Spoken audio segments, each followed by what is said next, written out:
Black Star Network is here.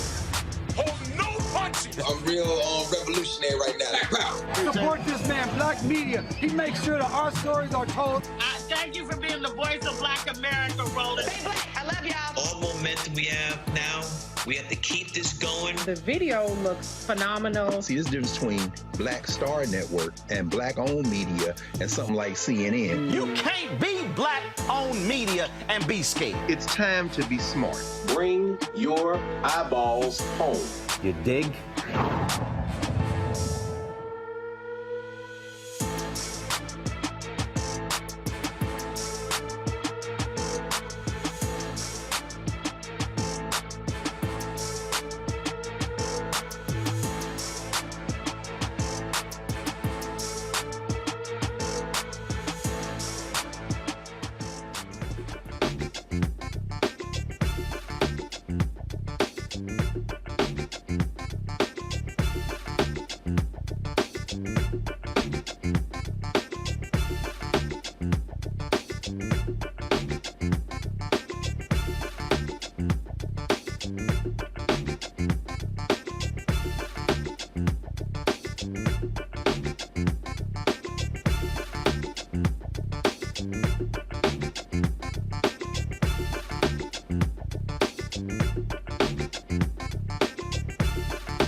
Today is Wednesday, February 8th, 2023. Coming up on Roland Martin Unfiltered, streaming live on the Black Star Network. White folks are doing white folks do in Mississippi. They have passed a bill in the House to create a new court district in part of the capital city of Jackson, Mississippi, with judges who would be appointed by the state rather than elected. In addition, they would also expand the police force in that area. And wait till we show you the map. It's largely where white people live in a majority black city. We will talk with the mayor, Chokwe Lumumba, as well as state representative about what these white Republicans are trying to do to take control of this majority black city in Mississippi. Ooh, Tucker Carlson got his panties in a wad over the diversity of President Biden's judicial picks. But you notice he said nothing at all about all of the white judges that Donald Trump picked. Speaking of discrimination, back and forth in the House Financial Services Committee, where a white Republican is upset with Texas Congressman Al Green because Green wants to fight discrimination in the banks. Yep. Also, we'll talk about last night's State of the Union speech by President Biden with New York Congresswoman Yvette Clarke. We'll talk about a variety of issues with her. Bethune-Cookman officially announces their new head coach. Ben Crump now has a law school named after him. And in tonight's Tech Talk segment, an app that is helping equip young people to close the racial wealth gap. Folks, there's a lot to cover. It is time to bring the funk. I'm Roland Martin Unfiltered on the Black Star Network. Let's go. He's got it. Whatever the miss, he's on it. Whatever it is, he's got the scoop, the fact, the find. And when it breaks, he's right on time and it's rolling. Best believe he's knowing. Putting it down from sports to news to politics. With entertainment just for kicks, he's rolling. It's on Go, roll, y'all. It's Roland Martin, yeah. Rolling with Roland now.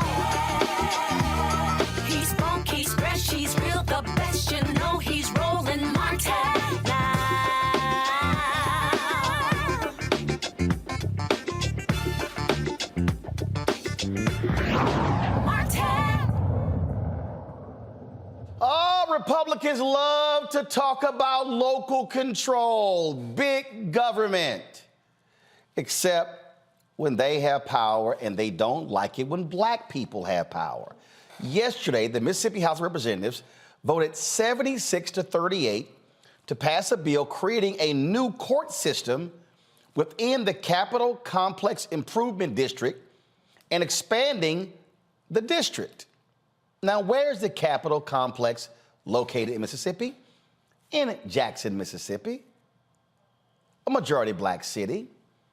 So they want to create a separate court system and expand this police force in there. Now, keep in mind, this same police force was involved in the shooting death of Jalen Lewis, who was killed by this force in October. His family is still waiting for answers. We've had them on the show. So last night, Republican lawmakers, they passed this bill following hours of debate on the House floor. House Ways and Means Committee Chairman Trey Lamar, who's white, Republican, sponsored the bill. He says the new court system would help deal with the backlog of criminal cases. The bill would establish a separate court system with 2 judges appointed, not elected, but appointed by the Mississippi Supreme Court Chief Justice. Joining us now is Chokwe Lumumba. He is the mayor of Jackson, Mississippi, and State Representative Darrell Porter Jr. as well. All right, Mayor, let's start it with this. You posted a map on your Instagram page that shows clearly what's going on here. So in this map, the blue portion is where white folks live in Jackson, correct? That is correct. That is correct. So the blue portion is where this court system and the police force will be expanded, right? That is also correct. Yes, sir. So the issue here is not a concern about crime. The issue here is not a concern about crime in Jackson and a backlog of cases. No, what this is about is creating a separate legal system for the largely white residents of Jackson, Mississippi, and saying the hell with the green, that's where all the black folks are. So the blue are the white folks, the green are the black folks, right? This is correct. This is correct. So they want to create a separate legal system for white Jacksonians. Yes, and not only what they hide behind, Jackson being the blackest city in the nation, having the highest black population by percentage in our country at this point. They hide behind the notion that within the district it is approximately 55% black. But what is true is that it is the most densely populated white portion of our city. It is where the majority of the white residents in the city live.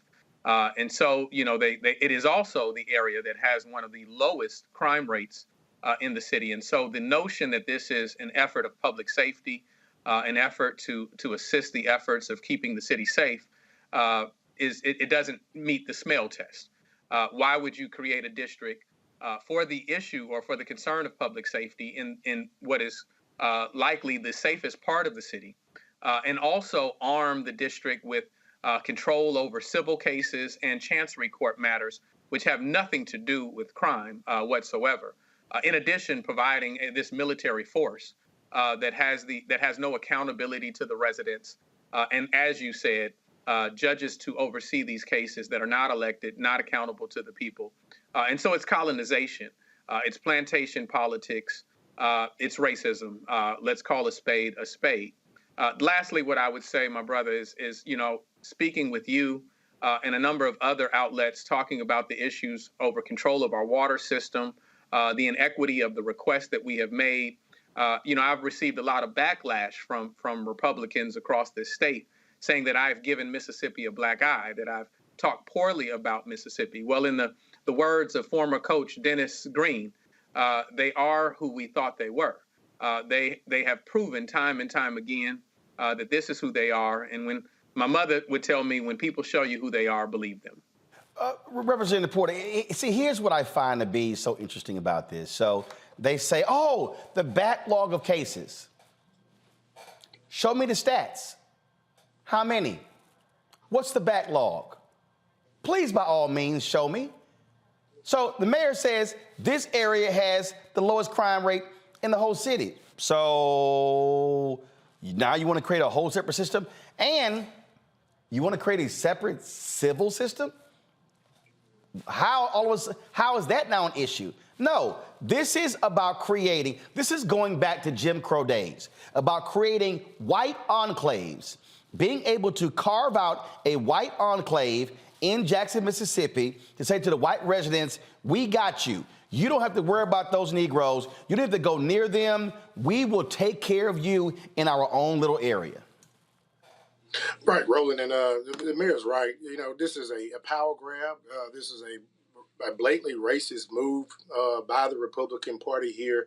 You know, again, if this bill was so much about crime, then why do you have court? Why do you have a separate court system that addresses civil matters? Why is the Chancery Court being involved in this bill? You know, I proposed an amendment yesterday, and let's talk about the taxation without representation part. These people are not allowed. The people of Hinds County are not allowed to vote for these judges, as you've already noted. They're being appointed by the Chief Justice. So let's talk about taxation without representation.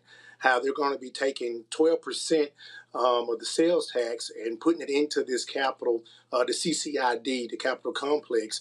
You know, and I proposed an amendment yesterday to wipe that out and just have the state of Mississippi to front the bill, since the Republican Party is so interested in trying to protect Jackson and trying to cut down or curtail the crime of Jackson. Then the citizens of Jackson who don't get a voice in electing these prosecutors or these judges shouldn't be on the hook for paying for this Capitol Complex. And I want to cover that next. I got to go to a break. When we come back, I want to talk about who's paying for this. Is it the state or is it residents of Jackson? You're watching Roland Martin Unfiltered on the Black Star Network. Back in a moment.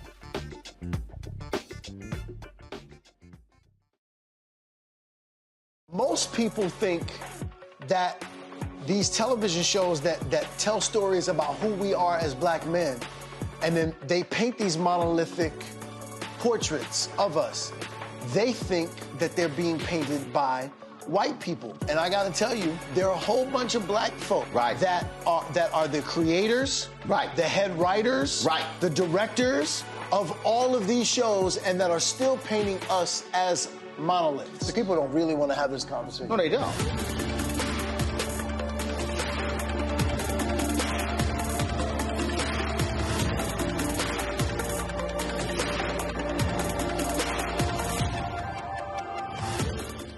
When you talk about blackness and what happens in black culture, we're about covering these things that matter to us, speaking to our issues and concerns. This is a genuine people-powered movement. There's a lot of stuff that we're not getting. You get it, and you spread the word. We wish to plead our own cause.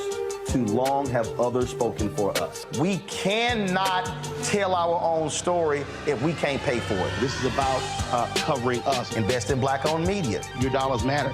We don't have to keep asking them to cover our stuff. So please support us in what we do, folks. We want to hit 2,000 people, $50 this month, raise $100,000. We're behind 100,000, so we want to hit that. Y'all money makes this possible. Checks and money orders go to P.O. Box 57196, Washington, D.C. 20037-0196. The Cash App is $RM Unfiltered. PayPal is R Martin Unfiltered. Venmo is RM Unfiltered. Zelle is Roland at RolandSMartin.com. It's Kim Whitley. Yo, what's up? This your boy Ice Cube. Hey, yo, peace world. What's going on? It's the Love King of R&B, Raheem Devon, and you're watching Roland Martin Unfiltered.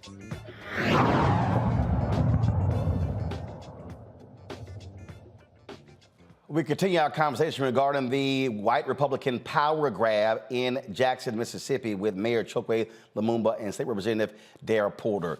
Mayor, who's paying for this? Who would fund these judges? Who would fund this police force? It comes from a tax diversion of about 12% that the residents of Jackson will be forced to pay. So, wait a minute. So to pay for this, state's not going to pay for it.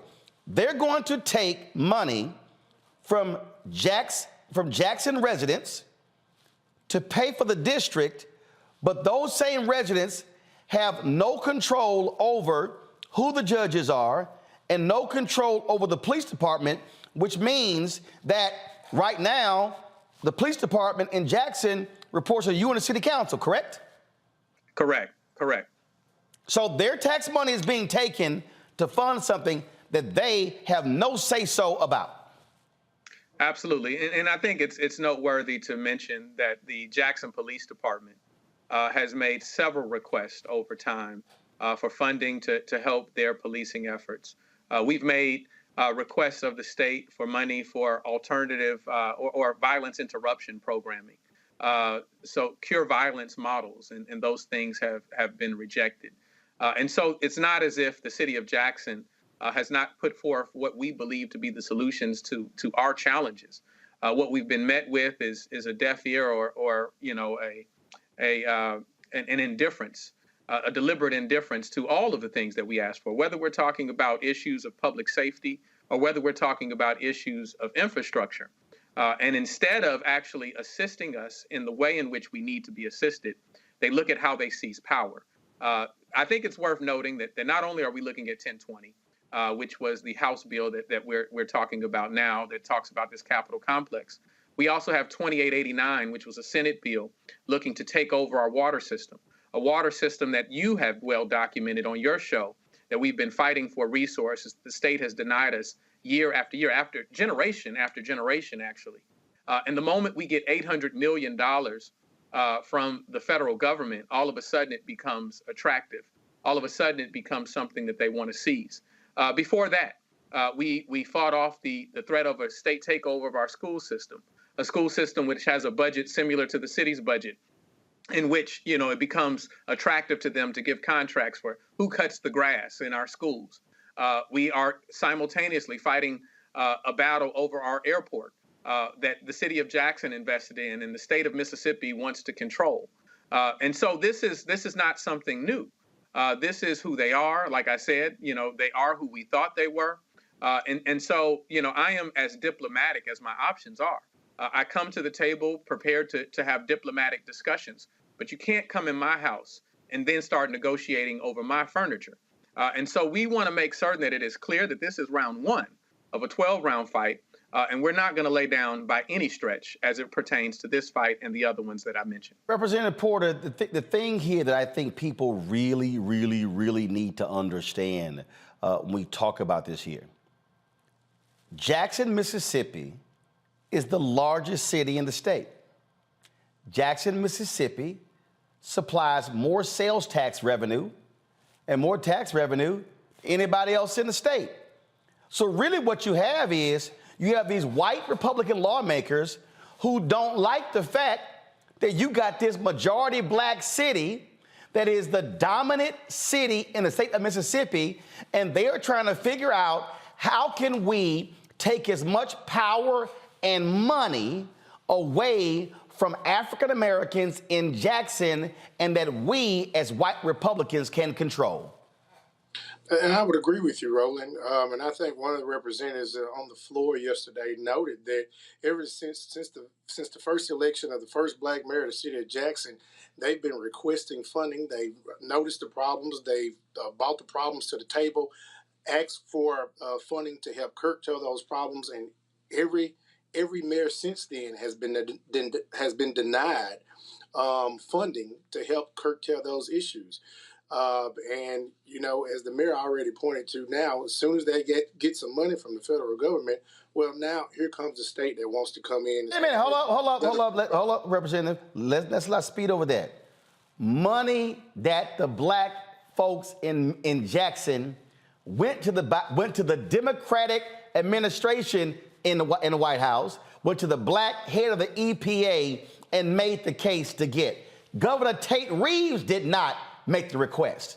The white lawmakers did not. It was the black mayor, Chokwe Lumumba, and the black Congressman Benny Thompson, and so many other African Americans who made the request. And now the white Republicans in Mississippi want to say, oh, no. We now want the money that y'all black folks went and got. You are exactly right. Now, if that is not a blatant display of disrespect and a power grab, I don't know what is. See, Mayor, you're right. We can be diplomatic and we can try to be nice about it. But what this is fundamentally clear. This is white Republican racism, and they do not like the fact that you've got black folks who are Democrat, and they want to subjugate y'all to the control of the state using their power, and they want to sit here, create this white enclave, take resources from black people. And look, I've been getting tweets and emails from people saying the same white Republicans have been denying funding requests for Jackson State for various needs, but handing that money out to the white universities in Mississippi. Absolutely. To take it further, not only have they been neglecting the needs of a city like Jackson and like I said, a willful disregard for our interests. What upset them the most when we saw this torrent of bills that we're now looking at, which are all in an effort to take over, to be a power grab of the city of Jackson, that came following the $800 million. They were perfectly fine with the city of Jackson being suffocated, perfectly fine with denying request after request of the city of Jackson to be met with resources to deal and contend with our issues. When we were able, with agreement with the federal government, in order to have money directly allocated to the city of Jackson for these things that we've been asking the state for decades, that upset them. And that is where there's a bill introduced each and every day that attacks Jackson. Each and every day, I can go through the issues of what they're trying to do, which are a direct reflection of an effort to take a shot at Jackson. And that's only because we were able to secure the resources. I did not have Tate Reeves with me when I went to Washington and met with Senate Appropriations staff. Delbert Hosemann, our lieutenant governor, I want to make sure that he gets a part of this, wasn't there. In fact, when I met with him about our needs, met with him about the concerns, he was trying to convince me of a state takeover. And what he said to me, he said, "What do you think? You think President Biden is going to write you a check?" I do, and he did. And now that is what has upset them, is because we have been self-determined enough in order to shake the trees, in order to make certain that we looked under every rock in order to get the resources our Jackson residents so justly deserve. And that is what has angered them more than anything so far. Representative Porter, what do you want from African Americans nationwide? I sent a text last night to a variety of civil rights leaders, pastors, and others, and I said, our folks in Jackson need our help. I said, there needs to be a clear signal sent to these white Republicans in Mississippi that you are not going to practice racism in the 21st century in 2023. The bill was passed in the House. It now goes to the Senate. What is it looking like there? Are y'all planning any sort of mass demonstration? What are you looking to do to try to raise awareness, to let people know what's going on here? Because as long as they think, hey, folks aren't paying attention, they're going to go ahead and pass this, and black folks in Jackson will be screwed. Yeah, and Roland, I want to appreciate you and thank you for bringing awareness to this. And I think that's one of the important things that we can do is bring awareness to what's going on in the state of Mississippi, in our state legislature. Of course, they have a supermajority, so we're outnumbered. We're vastly outnumbered, but that doesn't mean that we're not going to fight. We're not just going to lay down and take this. We're going to fight, and we're going to fight for what's right, and bringing awareness to let other people see what we're doing and how we're fighting and how they're trying to get over on us is essential, I believe. Oh, absolutely. So we see exactly what's going on there. Again, Mayor, what do you want from folks who are not there? How are you also rallying the folks there in Jackson, but also the other African Americans in Mississippi, your state, which has the largest concentration of African Americans of any state in America? Well, I want to echo the sentiments of Representative Porter. We thank you and your outlet and outlets like this that allow us to get our story out. I want to thank Representative Porter for the job that he and the Black Caucus did yesterday, fighting to the late hours in the night, making certain that they made our concerns known.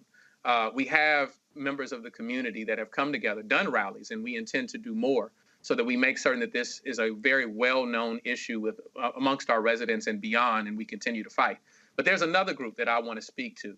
I want to speak to those contractors that want to meet with me, these majority firms that want to meet with me every day about opportunities to work different contracts and different capital improvements in our city. If you can enjoy this Black wealth, you better step up and support this Black city. And that's, I want to say that in a very direct way, because it is important that people understand that you can't come into a city of Jackson and profit exclusively and feel that you have no responsibility to the success, to the self-determined nature of that community. And so I want to say that publicly and on your program tonight. Well, I absolutely agree, and they need to, again, let their voices be heard. And I dare say this, the flag in Mississippi was changed when those Black ball players said, we ain't playing underneath it. I would hope that the Black ball players at these other universities in Mississippi will see what's going on and will use their power and say, you dare mess with Jackson, you messing with us, we're not gonna take the field. This is where Black folks have got to learn how to use our leverage and our influence and power to be able to affect change.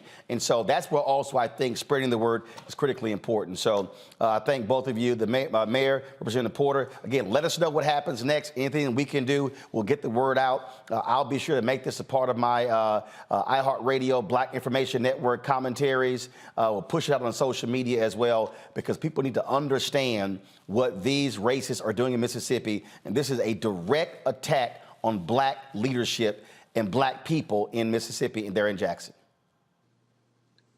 Thank you. Thank you, Brother Martin. Appreciate it. Thanks a bunch. All right, folks, we come back. I'm going to talk to my panel about this here. We're also going to show you the absolute blatant racism of Tucker Carlson. If you have never understood how much of a white supremacist and a white nationalist Tucker Carlson is, wait till we show you the video where he is attacking President Biden's federal judicial nominees for being too verse. But Tucker didn't have his hood on when Trump appointed almost 90% white judges. Right. And then folks wonder why I wrote the book White Fear. Speaking of that, get your copy of my book, White Fear, How the Browning of America is Making White Folks Lose Their Minds, available at bookstores nationwide, Amazon, Barnes & Noble, Books A Million, Target. You can download it on Audible. Support us in what we do. Download the Black Star Network app, Apple phone, Android phone, Apple TV, Android TV, Roku, Amazon Fire TV, Xbox One, Samsung Smart TV. You can now watch us on Amazon News as well. So if you're on the Amazon Fire Stick, go to Amazon News. You can see the Black Star Network, our 24-hour streaming channel, right there with the other networks. And we're the only Black news information network in America. We'll be right back. Hatred on the streets, a horrific scene, a white nationalist rally that descended into deadly violence. White people are losing their damn minds. As an angry pro-Trump mob storms the U.S. Capitol, we've seen We're about to see the rise of what I call white minority resistance. We have seen white folks in this country who simply cannot tolerate Black folks voting. I think what we're seeing is the inevitable result of violent denial. This is part of American history. Every time that people of color have made progress, whether real or symbolic, there has been what Carol Anderson at Emory University calls white rage as a backlash. This is the rise of the Proud Boys and the Boogaloo Boys. America, there's going to be more of this. Here's all the Proud Boys, guys. This country is getting increasingly racist in its behaviors and its attitudes because of the fear of white people. The fear that they're taking our jobs, they're taking our resources, they're taking our women. This is white fear.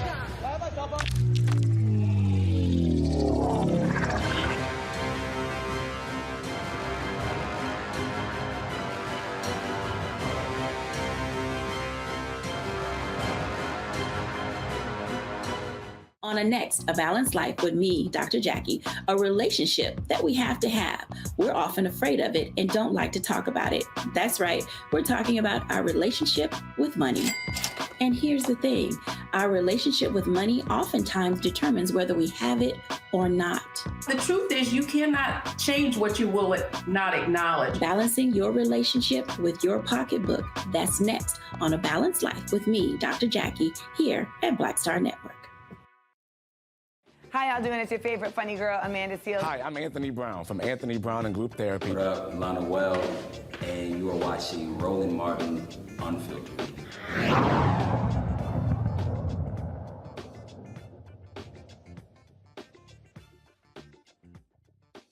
All right, folks, let's bring my panel in right now to break down what is going on here. Look, I keep telling y'all, this is why you got to watch this show.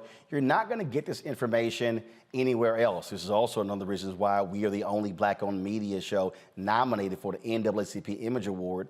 Don't forget, you got until February 10th. That's right, just 2 days to vote for us.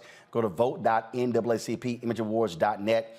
You can go to the category Outstanding News Special, scroll down, look for Roland Martin Unfiltered, Black Votes Matter, Election Night 2022. And then vote for us. You can only use one email per vote. So if you got more than one email, use them all. And so please vote for us. Again, deadline is 9 p.m. Eastern. Let's bring this. This is the first time we've been nominated for an Image Award. I won 4 at TV One. No, leave the graphic up. I won 4 at TV One, but this is the first time we've been nominated. Leave the graphic up, y'all. Thank you. I won 4 at TV One. I think I probably was nominated 8 or 9 times there. But it's taken us 4 years to finally get an Image Award nomination for Roland Martin Unfiltered. And so again, deadline is February 10th, 9 p.m. And so y'all vote. We can actually make this thing happen. All right, folks, let's talk about this issue in Jackson in Mississippi with our panel. Joining me right now is Robert Patillo. Of course, Robert hosts the show on WAOK. And so really intellectually militant. That's what you are, Robert. I see you giving folks hell on Twitter. I see it. All right. Again, folks, host of People, Passion, Politics on News and Talk 1380 WAOK. Eugene Craig, CEO, X Factor Media, Inc. And also Crystal Knight, Democratic strategist. Glad to have all three of you here. The thing here, Robert, is just is a fundamental undeniable. These are white Republicans who want to control black people. Absolutely. We see this in many municipalities where you have a black city inside of a white Republican state. For years here in Georgia, we saw the Georgia state legislature try to take over the Atlanta airport because they understood the type of economic engine that was both for the city of Atlanta and for Clayton and Fulton County, and they wanted that to be distributed throughout the state. Look at a city like Baltimore, where you have, it's been told, Wes Moore's election, a Republican governor, and the battles that went on between the city for funding versus the state. What we have to understand is that the first day of political science class, they teach you that politics is the question of who gets what when. And what these white Republican conservatives want is they want all the economic opportunities and benefits that come from having the driving economic engine of a majority black municipality and economic center, but they don't want to actually help those residents. They don't want to do anything that actually benefits them. They don't want, anytime that they have a resource, they're trying to figure out how they can stick their hand into the cookie jar to get other things out first. And it's absolutely outstanding to have a mayor and to have a city council that are willing to stand up and fight back and push back and actually defend the people of Jackson, Mississippi, because we've seen throughout the years that city is always going through trials, tribulations, and controversies, and you need the type of black leadership that we're seeing from the mayor there in order to be able to fight back and stand up. The thing here, and again, it is absolutely crazy, Crystal, to see them trying to take the money, trying to create this separate court system, this separate police system. They are trying to create an enclave to say, hey, white people, we got y'all. Forget all the rest of these black people. Come into this area here. We will take care of you, your fellow white citizens of Mississippi.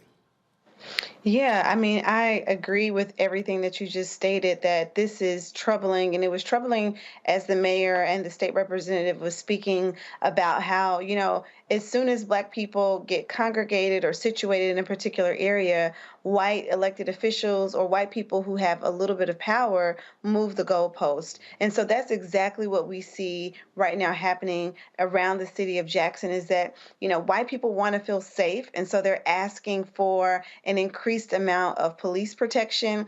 They're asking for additional funding for that particular area. But as the mayor stated, The Black residents in those areas have been asking for additional funding to support a number of issues that are taking place across the city, and their calls have gone unanswered. But as soon as white folks are ready to have more police so that they can feel safe, that's absolutely what the state is attempting to do without the information or the approval of the Black residents in a majority Black city. And so that's something that is deeply troubling, and that I hope that, the mayor and the state representatives who, govern that particular area have a plan to fight back and challenge this. I think the other thing that I want to say that's also deeply troubling is that the court system that they're attempting to set up will be appointed and not voted in by the residents in the district that it will serve.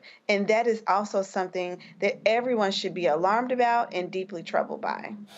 The thing here, Eugene, and I'm going to take people back, and this is why you got to understand history, and this is why these white Republicans don't want people to actually learn Black history, which is American history, why they can't stand critical race theory, because they don't want to deal with the issue of race. Mississippi had a constitutional convention in 1890 because the white racists there were sick and tired of Black people being elected to statewide office, being elected to Congress, and being elected to the United States Senate. So what did they do? They convened it and they changed the Constitution. And you had a sole Negro, Isaiah T. Montgomery, who voted with them to strip Black people of the right to vote. Since 1890, there's not been a single African American elected statewide in Mississippi, which has the largest population of Black people in America. Some upwards of 38% of Mississippi is African American. And what they want to do is to completely keep Black people on plantations, slavery without shackles. They want to control the destiny of Black people. They do not like Black self-determination. And what they cannot stand, they're fine with these little small rural towns in Mississippi that don't have a lot of money and resources. What's killing them is you've got a Black mayor, a Black city council, Black residents overseeing the largest city, and as the mayor said it, they want the airport, they want the water system, they want everything in Jackson because they do not want Black people to have power in Mississippi. Look, you're 100% correct. And I think, there are, draconian, arcane laws, particularly when it comes to statewide races, that you have to win every, majority of the counties, every single county. I think it's absolutely preposterous, right? But we do see this backlash that happens when Black folk do try to take power. I believe what blackest trying to formulate their own city government and break off from the city of Atlanta. See what's going on in Mississippi. See what DeSantis has been doing in Florida. So it's power concedes nothing without a fight, and folk got to be prepared to fight. I keep laying this out, and again, and folks, I want y'all to understand, when we talk about this whole issue of race, white fear, and power, they cannot stand it when we have this. Tucker Carlson, Fox News, perfect example. This is Tucker on Fox going off on the diverse federal judges appointed by President Joe Biden in his first 2 years in office. So the point of diversity, equity, and inclusion, as you often heard, is to wind up with a leadership class that, quote, looks like America. Now, we think you should hire on the basis of merit, but that's kind of an appealing idea. The people who run the country should look like the country. That's not what it's about at all, because no administration has ever looked less like America, just by the numbers, than the Biden administration. It's not about making the administration look like America. It's about discriminating against certain classes of people who don't vote for them, period. And now it's provable. Jeremy Carl at the Claremont Institute just ran the numbers, and this is in the judiciary.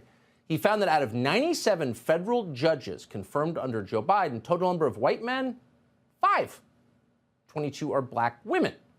So this is race-based hiring. It's illegal, but it's also not about looking like America. It's about punishing people.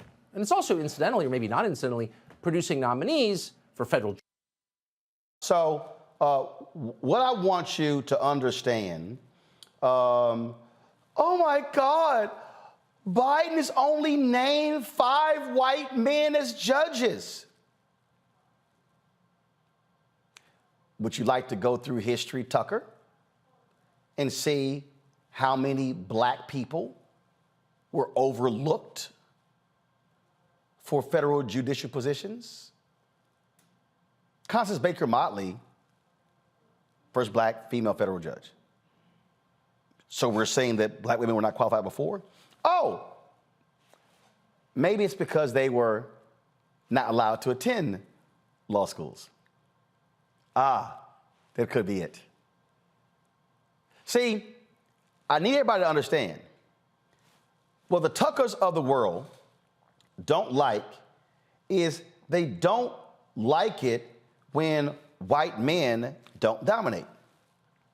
So Tucker goes, oh, this is just so unfair that he's discriminating because he named 22 black women. That's interesting. Because when you look at Trump, when you look at his administration, and y'all notice, Tucker didn't mention the race of all those white men appointed by them. 1 in 6 judges. Go to my iPad, please. I want you to pull it. I want y'all to see this here. Because, see, you need to understand. I'm going to show you what Tucker Carlson and Fox News will never show you because they don't have the guts to show you. About 1 in 6 of the judges appointed by Trump were black, Hispanic, Asian, or another race of ethnicity. That means 84% of all of the federal judges appointed by Trump were white.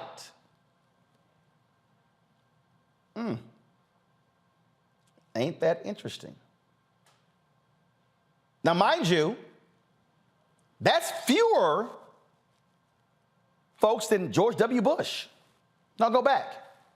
You see right here, that's slightly below the proportion of non-white judges appointed by the last Republican president, George W. Bush, and well below the share appointed by the last 3 Democratic presidents. As is the case with women judges, Democratic presidents have generally been more likely than their GOP counterparts to appoint racial or ethnic minorities to the bench. So let's look at the numbers right here. Ain't that something? Donald Trump appointed 226 federal judges. 189 of them were white. Wow. Not just 9 black, just 9 Hispanic, 13 Asian, other is 6. But look at that.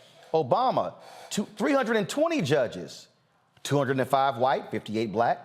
George W. Bush, 322 judges, 264 white, 24 black. Bill Clinton, 367 judges, 277 white, 61 black. But look at Ronald Reagan, 358 federal judges, 335 white, 7 black, lowest out of anybody. 14 Hispanic, 3rd lowest out of anybody. 2 Asian, tied for 2nd lowest. Other, 0. Reagan and George H.W. Bush had the lowest numbers of total of non-white judges. Actually, this is the top 3 of the total non-white judges. George H.W. Bush, Ronald Reagan, and Donald Trump. That means, and first of all, let me go, and George W. Bush was 1 better than Jimmy Carter. So out of 7 presidents, the 3 with the least non-white federal judges are all Republican. Tucker Carlson mentioned none of that. None of that. We come back. I'm going to play for you more of what Tucker had to say. Because I need y'all to understand what the strategy is. The strategy is going, white people, they're taking your country from you. Rise up against them. That is what is fueling what is happening in Mississippi. That is what fueled January 6th. That is what is fueling white fear in America. And I need y'all to understand that. And you can listen to people go, oh my God, you're being the victim. No, they do not like the fact that Black and Latino and Asian and Native American people are assuming power in this country. This is why y'all can't be playing games when these fools are running for office, because they are trying to hold on to power as long as they can. I'll be right back. Black Star Network is here. Oh, no punch! I'm real revolutionary right now.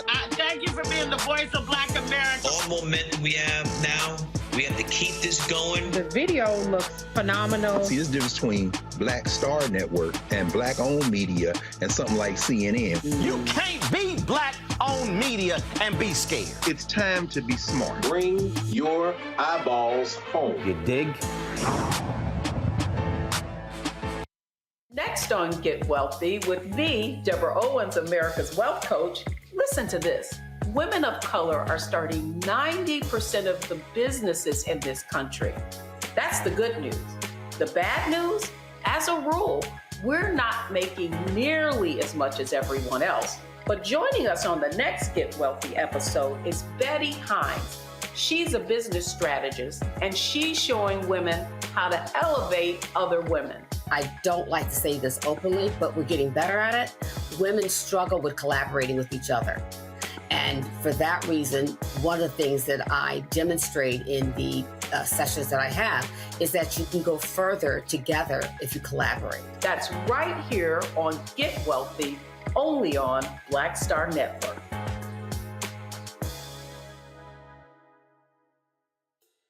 Hi, I'm Vivian Green. Hey everybody, this is your man Fred Hammond, and you're watching Roland Martin, my man, Unfiltered.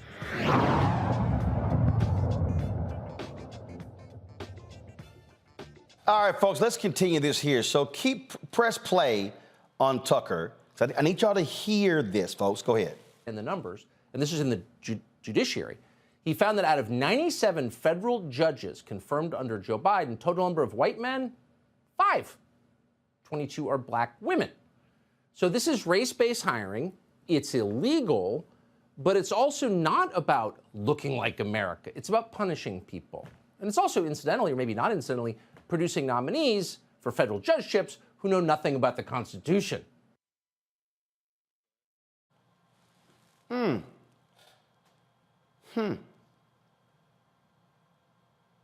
that interesting? Now, I know some of you may say, okay, all right, that's one thing here. But Eugene, what I'm trying to get people to understand here is with the Tuckers of the world, he's telling his audience, the Fox News audience, #1 on cable news, he's telling them they're taking over. Biden is stealing from you. Biden doesn't want your white sons to have these jobs. Now, again, Tucker Carlson never said a word, not a single word about all of the white men Donald Trump appointed. Never said a word that, hey, are blacks being underrepresented in judicial appointments from Donald Trump? No, didn't say any of that because they don't care about black people. Fox News and Tucker Carlson has gone full white nationalist, and they are the aggrieved network. And I have been saying since 2009, we are living in the age of what I call white minority resistance. Even though white people make up a majority of America, they are being driven by Fox News and conservative talk radio and these digital operations as well, that white people are losing everything to those other people. Look, the thing is this. I mean, we know Tucker Carlson isn't about, white supremacists. He was one of the folk that were pushing, the whole replacement theory. He's been stroking these flames forever. It's what keeps him on air. It's what keeps his viewers there. And it's what should be expected from him. He's one of those folk that, for him, the wider the better. Of course, he wasn't going to call out the misrepresentation or the underrepresentation of Black folk and Hispanic folk being appointed to judgeships during the Trump era, and even probably back to the Bush era, right? But, God forbid, the scales are more balanced under the Biden administration. And, one more time, he, just uses it now to just stroke his flames of replacement theory. See, right there on that issue right there, Crystal, is what we have to deal with in terms of what they're saying. So when they drove the white replacement, this whole great replacement theory, it's, oh, they're replacing us. No, y'all just stop having kids. And what angers the Tucker Carlsons is that, and let's understand, Crystal, Tucker Carlson is an abysmal failure, okay? And you want to see white privilege. He had a TV show on CNN, canceled. MSNBC, canceled. PBS, canceled. Was on the weekend on Fox News. Bill O'Reilly gets run out because of sexual harassment.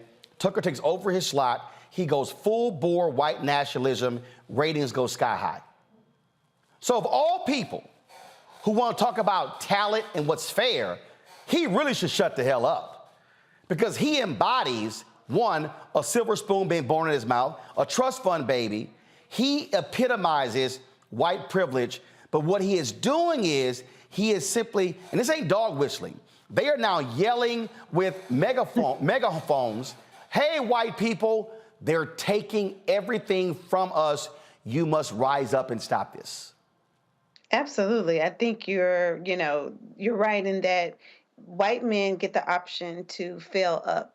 You mentioned all of the shows that were not successful on the different networks that were unsuccessful with having him there, and yet Fox News gives him the platform to be who he probably secretly already was. This white nationalist pushing this great replacement theory, which ultimately for him means the more we create space, the wider we allow the table to become, it really means less for me and mine. It means less for white men who think and look exactly like me. And I agree that there aren't any more dog whistles from Tucker Carlson.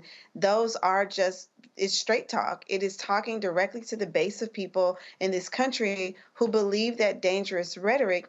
And it's white men who are whining about what they do not have, when ultimately we know that this country was built with white men in mind in all of the power structures of our country. And so I always find it unique that you have people like Tucker Carlson who continue to complain about the country becoming browner, diversity being increased in a number of different areas, because they ultimately see it as a threat to the foundation of their structure in this country, which is white nationalism. Here's the deal, Robert. I love when little Tucker goes, oh, these people are not qualified. 9 of Trump's judicial nominees were rated unqualified by the American Bar Association.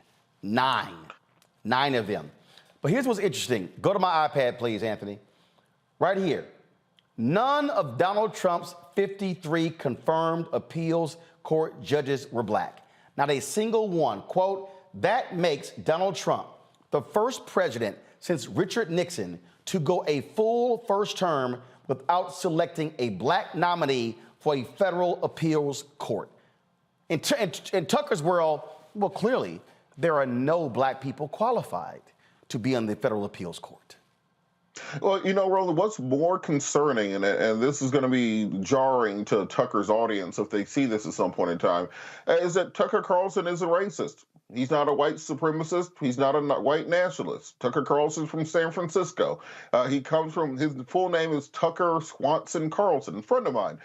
He from the Swanson chicken broth family. That's where his family gets their money from.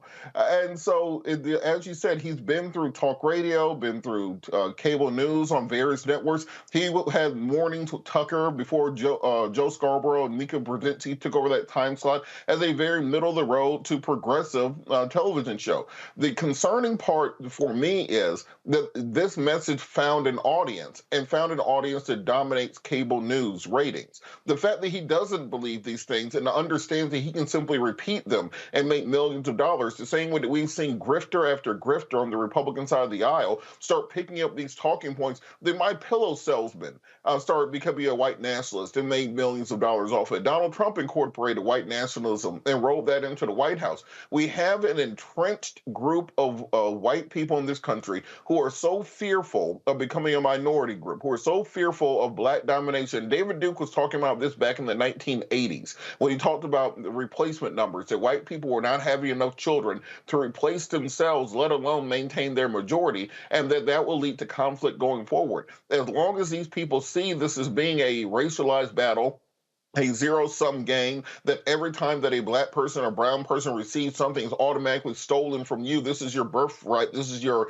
the spoils of your land, then we're going to continue to see this increased level of violence and hatred and rage on the part of white people in this country. Something has to be done to tamp down the levels of anger and violence among white people, because you're creating this controversium of lechers that are simply profiting off of this white rage and white fear, and what they don't understand is at some point the monster gets out. You're no longer able to control them. This goes from simply being talking points on a television show to actually trying to fight back against a counterinsurgency that has weapons, that has supplies, that has bug-out bags, and they're ready to get away. But Robert, you're not going to be tamping it down, because the reality is they make money from it.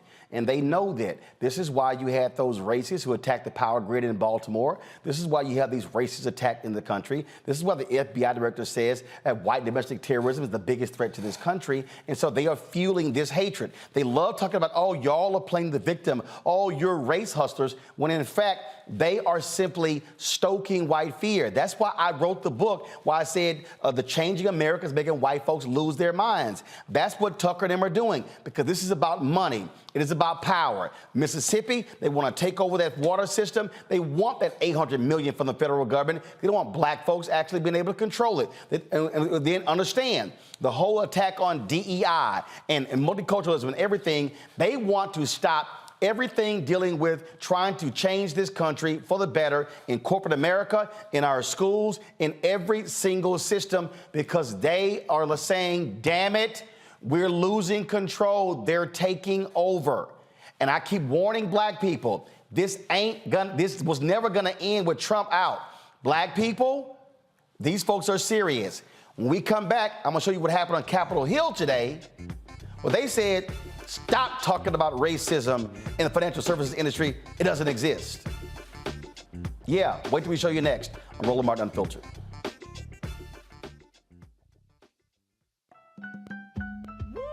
We're all impacted by the culture, whether we know it or not. From politics to music and entertainment, it's a huge part of our lives, and we're going to talk about it every day right here on The Culture with me, Faraji Muhammad, only on the Black Star Network.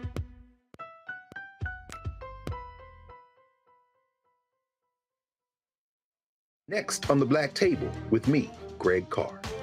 An hour of living history with Dr. Richard Mariba Kelsey, thinker, builder, author, and one of the most important and impactful elders in the African American community. He reflects on his full and rich life and shares his incomparable wisdom about our past, present, and future. African genius is saying that my uncle was a genius, my brother was a genius, my neighbor was a genius. I think we ought to drill that in ourselves and move ahead rather than believing that I got it. That's next on the Black Table, here on the Black Star Network. Hi, I'm Dr. Jackie Hood Martin, and I have a question for you. Ever feel as if your life is teetering and the weight and pressure of the world is consistently on your shoulders? Well, let me tell you, living a balanced life isn't easy. Join me each Tuesday on Black Star Network for a Balanced Life with Dr. Jackie. We'll laugh together, cry together, pull ourselves together, and cheer each other on. So join me for new shows each Tuesday on Black Star Network, A Balanced Life with Dr. Jackie.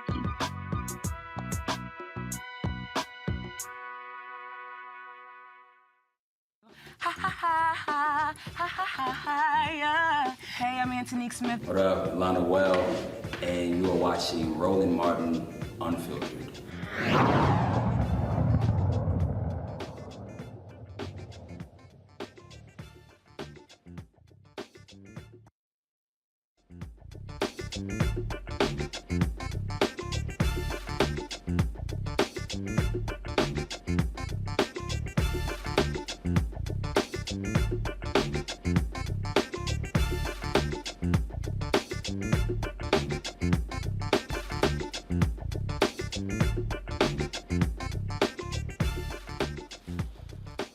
All right, so when we talk about this notion of white fear, and what often happens is they want to say, oh, y'all are playing the victim. Why can't you just do like everyone else and pull yourself up by your own bootstraps? But they don't want to deal with systemic racism. In fact, they deny it even exists. Mike Pence did so during the campaign. Oh, doesn't believe in it. Senator Tim Scott, oh no. I don't believe systemic racism exists, when in fact it does. And understand, when Trump was elected, one of the very first bills that Republicans passed in the House was getting rid of an Obama-era rule that dealt with discrimination in auto financing. Today, Republicans now control the House. There was a hearing called Revitalizing Banking in the 21st Century Subcommittee on Financial Institutions and Monetary Policies. During this hearing, Republicans just openly said, enough! We are sick of y'all talking about racism in financial services. Congressman Al Green of Texas. Here's something that was inspired by Miss Beatty. Without objection. Thank you. Inspired by Miss Beatty, and I'm so grateful to her. She's been a wonderful chairperson when she had the mantle. The Securities and Exchange Atonement Act, which requires insurers of securities to carry out a racial equity audit every 2 years regarding their diversity, equity, and inclusion, as well as direct or indirect ties to slavery. The next would be my Promoting Diversity and Inclusion bill, Diversity and Inclusion in Banking Act, requiring regulators to include diversity in their assessment of depository institutions on the Uniform Financial Rating System or comparable rating system. Mr. Chairman, if I may have a unanimous consent on one last bill, it is a unanimous consent request. Yes, the gentleman's time has expired, but real quickly. Thank you, sir. The Housing Fairness Act, which mandates that HUD conduct a nationwide testing program to direct and document housing discrimination. Yes, without objection. Thank you for your kindness. Gentleman's time has expired. The gentleman from South Carolina, Mr. Norman, is now recognized for 5 minutes. Thank you, Mr. Chairman. My good friend Al Green, I like, but I hope each one of you can fire back and kick back on some of these allegations to bring up slavery, to bring up not getting loans because of your color. I sat on the bank board for 20 years. Credit scores apply to everybody. You're in a competitive business. You have stockholders to answer to.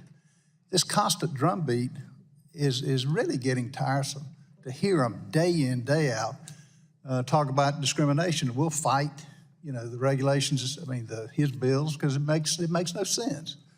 The gentleman called my name. Said, the gentleman yielded 10 seconds. I will not. It's my time.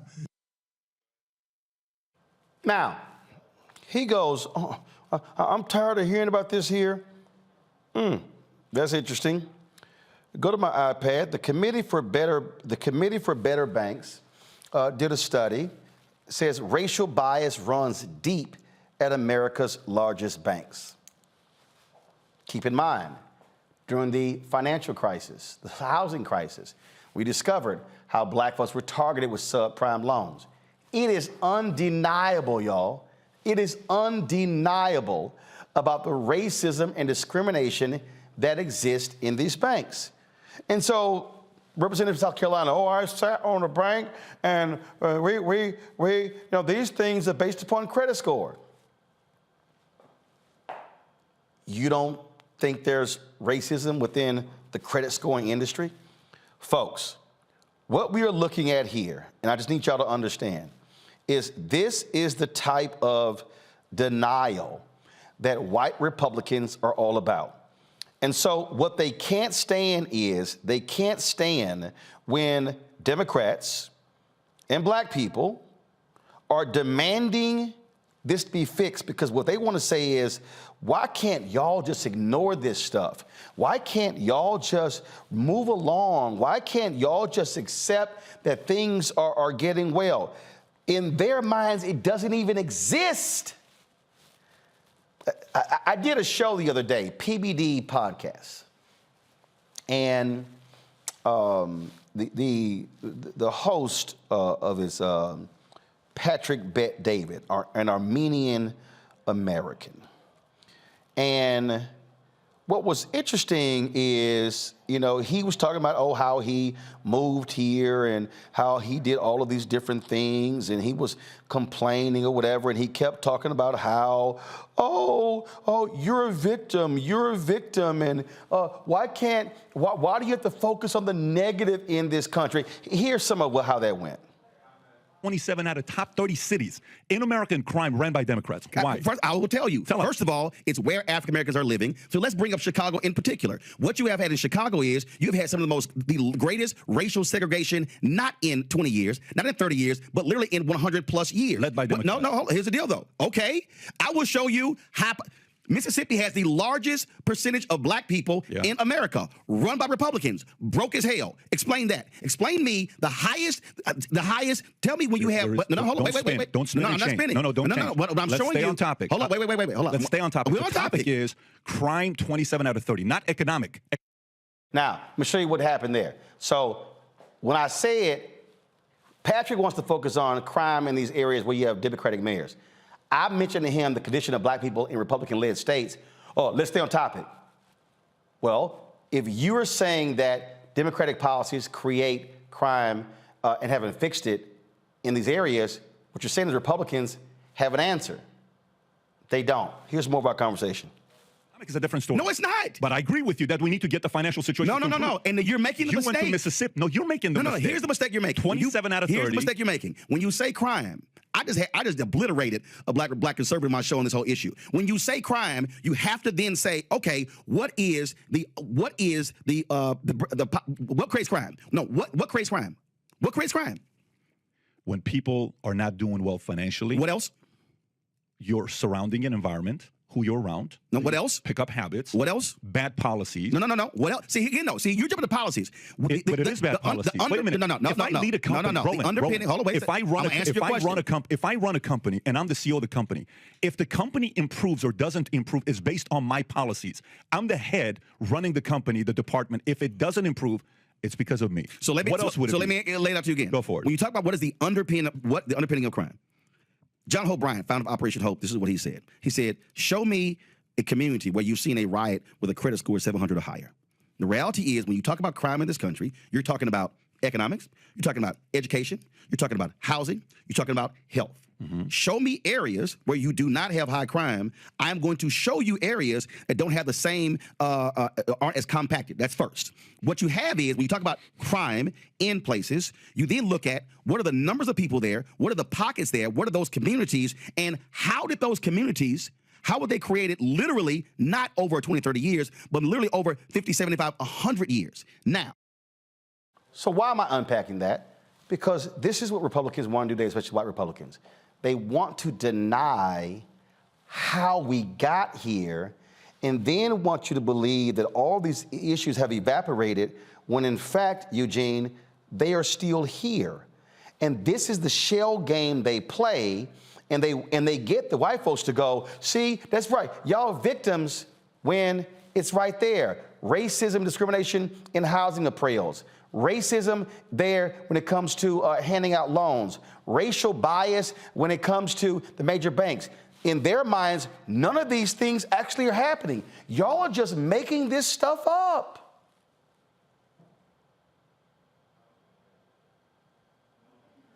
Eugene? But the thing is this, it's not made up. It's actual fact. You have actual factual evidence supporting the argument. You have actual, historical evidence supporting the argument. You have actual federal policy that had to be overturned. You had actual state policy that had to be overturned.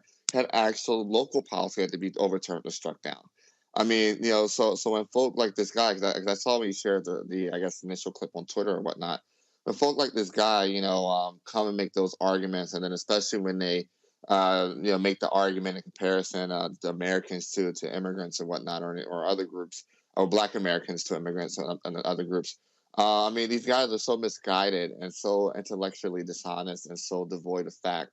I mean, to some degree, you got to engage them because you got to actually present the argument and have the actual discussion. So people, the audience walks away knowing the truth. But I mean, otherwise, it's why do we even engage him? Because I mean, he went in with a preconceived notion that was devoid of fact, right? He wanted to talk about crime, but didn't want to talk about the underlying basis of crime. Because his whole deal is, this is what he kept saying: Black people have keep voting for Democrats for 59 years, and your tradition hasn't changed. Why do you keep voting for them? And I said, broke-ass white people being broke as hell in West Virginia and in Mississippi and Alabama and Tennessee and Georgia and North Carolina and South Carolina and Arkansas, and they ass is still broke, still sick. I said, but you ain't asking that question. That part. And then my point is, when I said, so if you're telling me that Republican policies are going to improve the condition of Black people, I said, by all means, please show me where in all of these red states where there are a lot of Black people, where the condition of Black folks are an oasis of love and prosperity compared to other places. I said, they're not. But see, they don't want to accept that. And so what we're dealing with here are individuals who want to keep driving this thing that, oh, we're making this up. And then it's like, oh, you're a victim. You're a victim. None of us are victims when we are actually stating facts about what's actually happening in the country. They live in an America that's in their mind exists. We actually live in real America. We come back, we'll continue the conversation, join with new panelists as well. And I'm unpacking this for all y'all because this is why y'all need the information. You must be armed. Eugene just said something that's important. He said, why you have to go on? I have people hit me rolling, I wish you never went on. No. You gotta go on. There's a reason Tucker is scared to call me.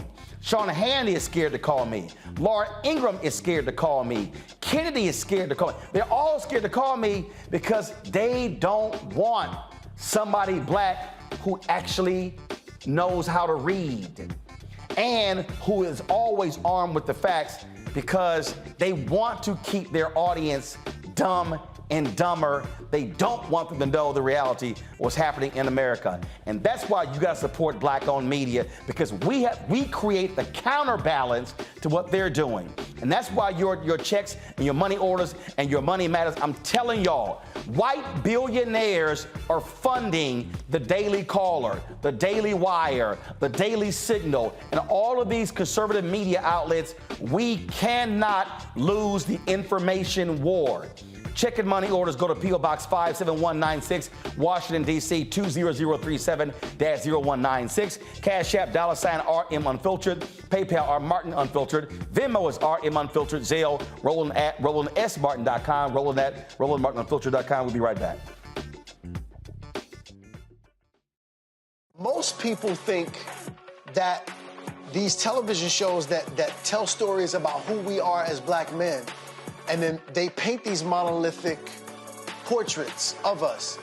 They think that they're being painted by white people. And I gotta tell you, there are a whole bunch of Black folk that are the creators, the head writers, the directors of all of these shows, and that are still painting us as monoliths. The people don't really want to have this conversation. No, they don't.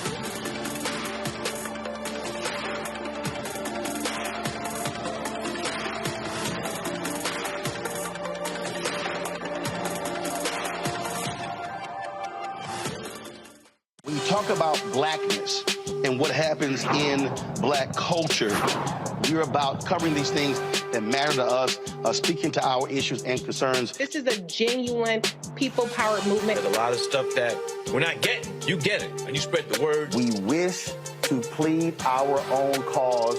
Too long have others spoken for us. We cannot tell our own story if we can't pay for it. This is about covering us. Invest in black-owned media. Your dollars matter. We don't have to keep asking them to cover our stuff. So please support us in what we do, folks. We want to hit 2,000 people, $50 this month, raise $100,000. We're behind 100,000, so we want to hit that. Y'all money makes this possible. Check some money orders. Go to P.O. Box 57196, Washington, D.C. 20037-0196. The Cash App is $RM Unfiltered. PayPal is R Martin Unfiltered. Venmo is RM Unfiltered. Zelle is roland@rolandsmartin.com. Hi, I'm Amber Stevens-West from The Carmichael Show. Hi, my name is LaToya Luckett, and you're watching Roland Martin Unfiltered.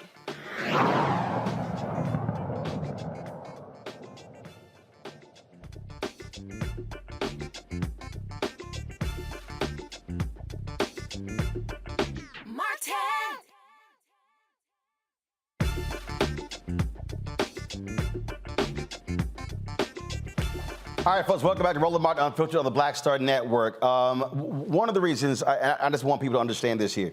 One of the reasons why you don't see us talk a lot about entertainment and stuff on this show, because we're inundated with entertainment in the black community. I mean, they got us laughing ourselves to death. We're watching sitcoms, we're watching all this sort of stuff. What we're not getting is this type of information on a regular basis. That's why we do what we do.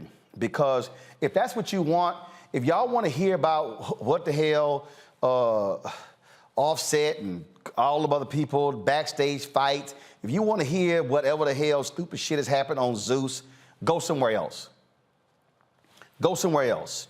I told somebody I got no problem never having any of, if I had to lose clicks and views, because we don't cover that kind of stuff, I got no problem with that. Because we as black people are literally being fed so much trash on a regular basis, and we're not being fed any real news and information that's literally impacting our lives every single day. The things that we're talking about right now are having a direct impact on your education, on your economics, and on your health. But folks don't want you to know that, and so they want you to be so caught up in the latest thing. Hey, you know what? I love Beyonce. She's from Houston. But I'm not tripping on getting tickets to see Beyonce perform, because you know what? If you don't address the issue of finances, hell, you can't afford it anyway. I want to bring in our new panel, Tamia Booker, founder and managing director, T. Booker Strategies. We're still joined by Eugene Craig, Robert Patillo. This is a perfect example here, Tamia. When I was on that PBD podcast, we were talking about racism and home appraisals. Patrick is like, oh, these things don't exist. I'm like, dude, what the hell are you talking about? The Biden administration actually pulled the data, some 47 million appraisals, which actually showed, this is the New York Times story right here, widespread racial bias found in home appraisals.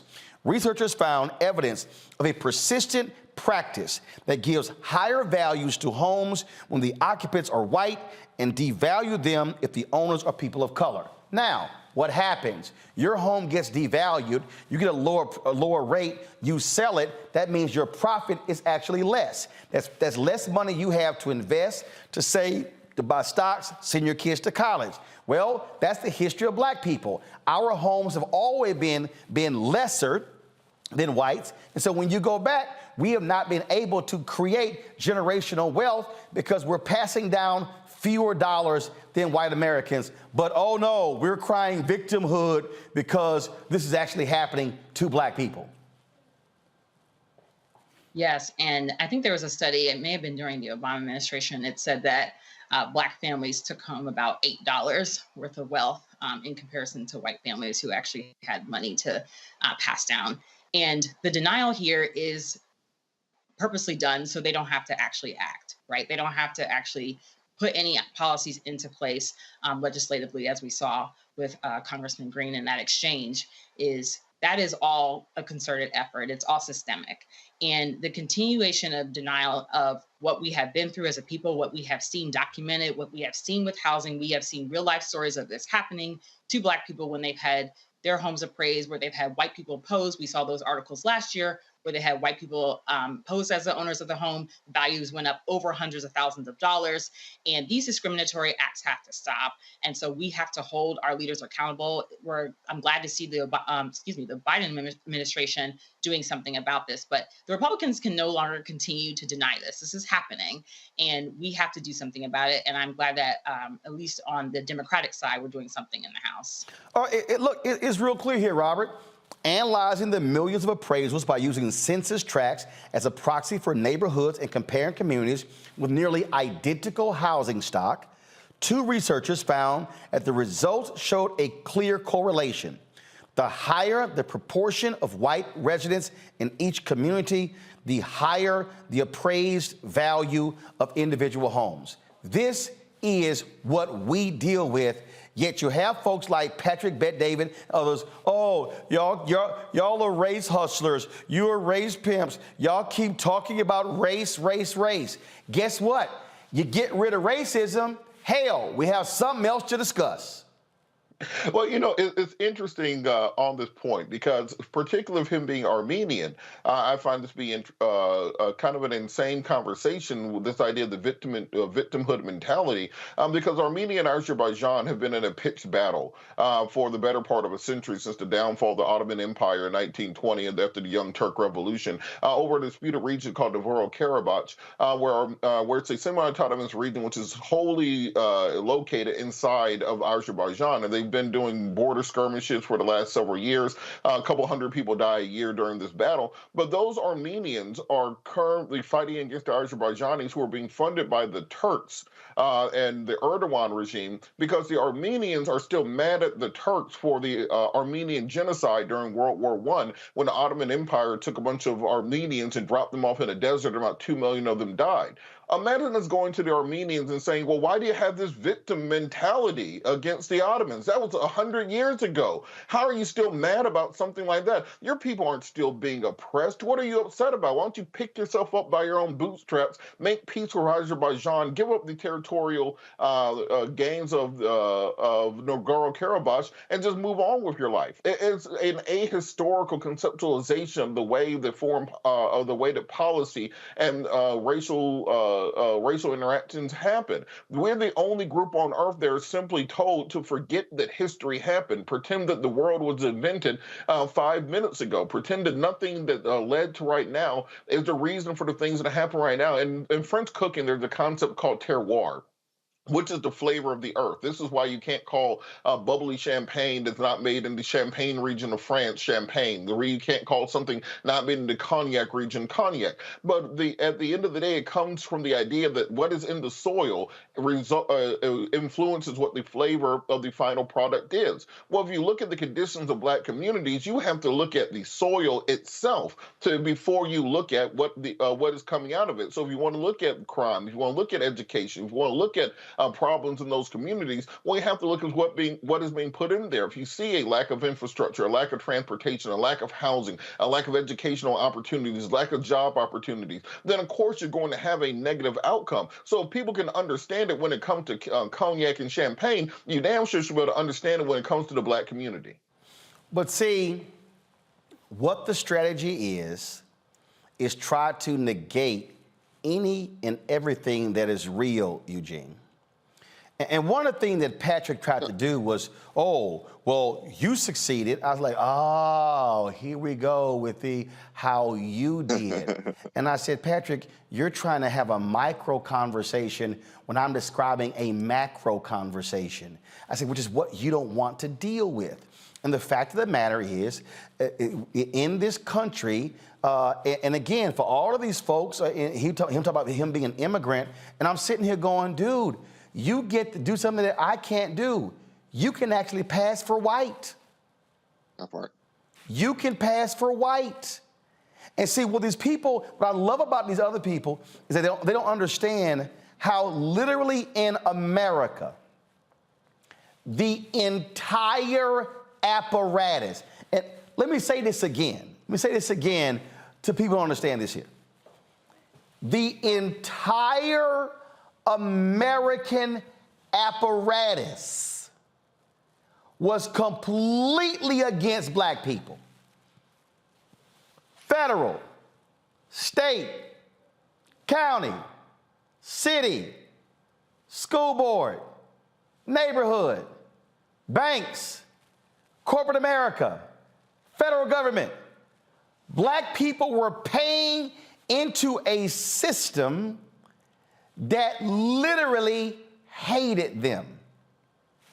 No other group of people, no other group of people, not the Japanese who were in internment camps, not the Jewish folks, not Italians, not the Poles.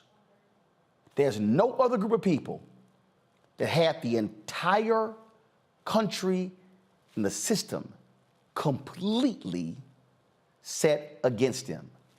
That is reality, Eugene, and it didn't get fixed because of the Civil Rights Act, Voting Rights Act, and Fair Housing Act. Oh.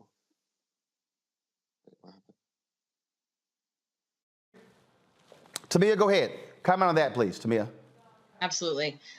When you were saying that, I was thinking about the book I read, The Color of Law, and it detailed housing segregation and discrimination and how it was completely legal to discriminate against us in every facet when it came to how we lived and how how our homes were in places that were near bad air quality, right? Like near train tracks, near factories. All of that was a concerted effort to keep us down. So when you say that, yes, it is definitely, it has always been that way. And so when you hear these comments from other people about how we need to pull ourselves up, this has been essentially legal since we were slaves, right? And when we weren't, it was still in the laws for us to barely make it out. And so this, like I said before, this complete denial to keep us down, even now, when you're talking about credit scores and you're talking about crime. You were saying earlier, what makes crime? And the first thing in my head was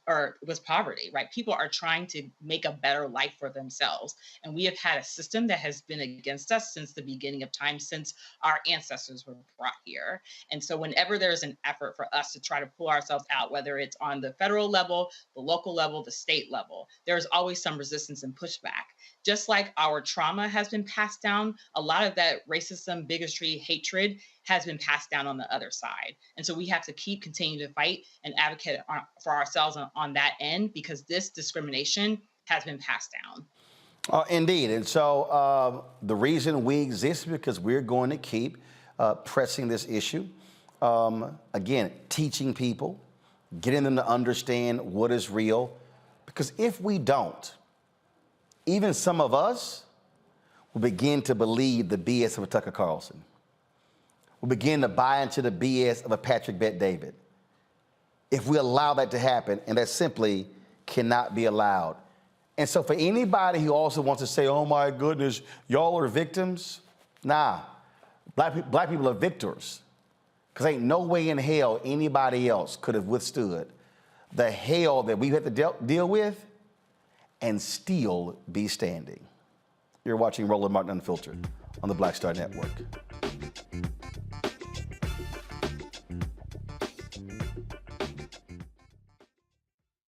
Hatred on the streets, a horrific scene, a white nationalist rally that descended into deadly violence.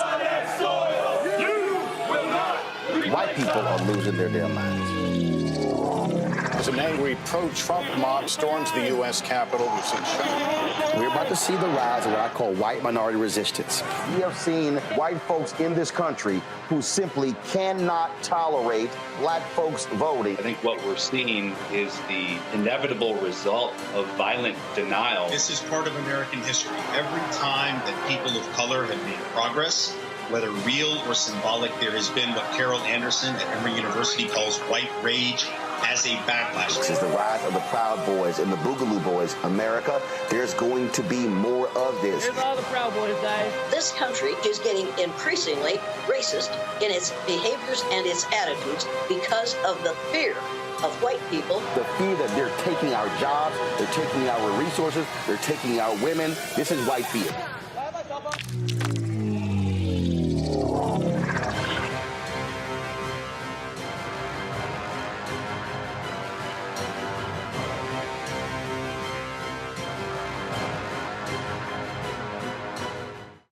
54th NAACP Image Awards is airing live on February 25th, honoring outstanding performances in film, television, theater, music, and literature.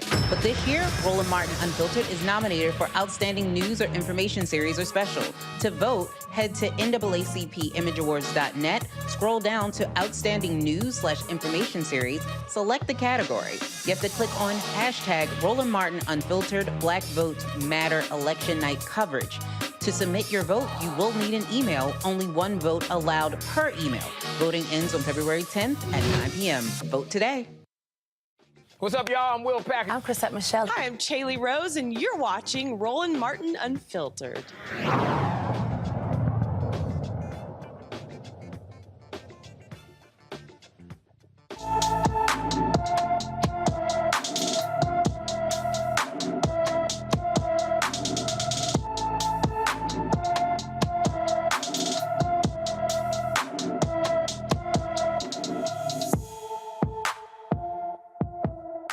Eternity Hinton has been missing from her Gulfport, Mississippi home since August 6 of 2022. The 17-year-old is 5 feet 7 inches tall, weighs 250 pounds, with brown eyes and black hair. She's known to wear a variety of wigs. Anyone with information about Eternity Hinton should call the Harrison County, Mississippi Sheriff's Office at 228-865-7060, 228-865-7060. Georgia black volunteers passing out water at the 2020 Albany, Georgia voting site have been cleared of all wrongdoing. The Georgia State Election Board said Tuesday that black volunteers who gave food and water to early voters in the 2020 election broke no laws. No shit. Sarah Webster initially accused members affiliated with Black Voters Matter of violating election rules prohibiting campaigning within 150 feet of a polling place. The woman also alleged she felt threatened by the group's actions of passing out water, playing hip-hop music, and talking with volunteers. Boy, that white fragility. The Georgia Voting Board said Sarah Webster, who filed the complaints, could potentially face charges for bringing a gun into a polling place. Let's have that happen. Pennsylvania Democrats have taken back control of the state house. The 3 Pennsylvania Democrats won state house special elections on Tuesday night. Democrat Joe McAndrew defeated Republican Clay Walker. Democrat Abigail Salisbury defeated Republican Robert Pagane, and Democrat Matthew Gergley defeated Republican Don Nevels. In November, Democrats held a temporary 102 to 101 majority in the chamber for the first time in more than a decade after the death of a Democratic State Representative, Anthony DeLuca. However, after the resignations of Democrats Summer Lee and Austin Davis, Lee, of course, was elected to Congress. The GOP took the majority in December. Last night's victories give Democrat a stronger position to block GOP-led initiatives. It also offers Joanna McClinton, who Democrats nominated as the first Pennsylvania woman Speaker of the House in November, a pathway back to become Speaker, which she lost after Republicans took back control. Currently, Democrat Pennsylvania Representative Mark Rozzi is operating as Speaker after he won the role in the Republican engineered deal. A Bell County, Texas jury finds former Temple Police Department officer Carmen DeCruz not guilty of killing an unarmed black man. DeCruz was on trial for second-degree manslaughter in the fatal shooting of Michael Dean. He was trying to pull Dean over for speeding in 2019. DeCruz said he has no intention of resuming a career in law enforcement. He is now preparing for a civil lawsuit filed by Dean's family.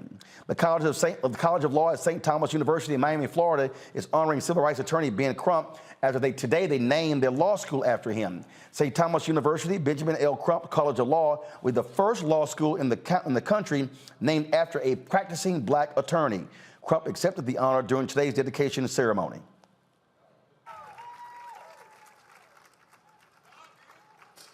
President Armstrong,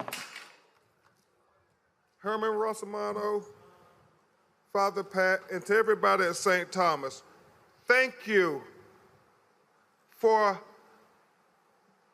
investing in to the future of young lawyers yet unborn to say that we can make a better America, a better world, a world where all of our children have an equal opportunity at life and liberty and the pursuit of happiness.